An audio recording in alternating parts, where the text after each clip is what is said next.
हिंदुस्तान के आम आदमी सारे जानते हैं कि भयानक कोविड संक्रमण जिस दिन से हमारे देश में दस्तक रखे, उसी दिन से हमारे नेता राहुल गांधी जी ये सरकार को सचेत करते रहे, सतर्क करते रहे, चेतावनी देते रहे कि सरकार जल्द से जल्द कड़ी कदम उठाए, नहीं तो ये कोविड की संक्रमण सारे देश को बहुत नुकसान पहुंचाएगी।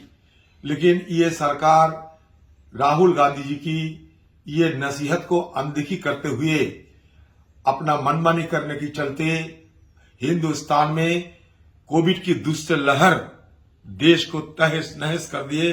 लाखों की तादाद में लोगों की मौत भी हो चुके हैं। सरकार की आंकड़े के मुताबिक 4,55,000 लोगों की मौत हुई है ये कोविड संक्रमण के चलते।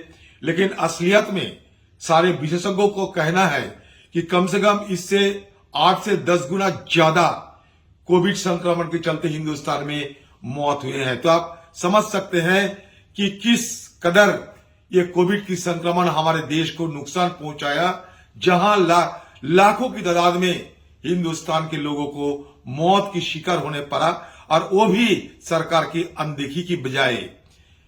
तो हमारे राहुल जी शुरू से, जब से वैक्सीन आया देश में, शुरू से उन्हें गुहार लगाई कि फ्री वैक्सीन देना चाहिए हिंदुस्तान के सब लोगों को। मोदी जी तो तरह तरह की रेड बनाते थे कोविड वैक्सीन के लिए, लेकिन राहुल जी जोर लगाया, राहुल जी कभी दबाव डाले कि फ्री वैक्सीन मुहैया कराना चाहिए हिंदुस्तान के सारे लोगों को।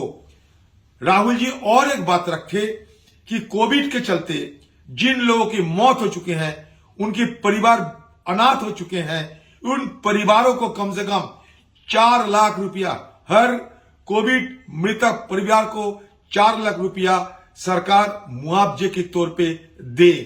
क्योंकि राहुल जी के कहने के मुताबिक ये कोविड न्याय है।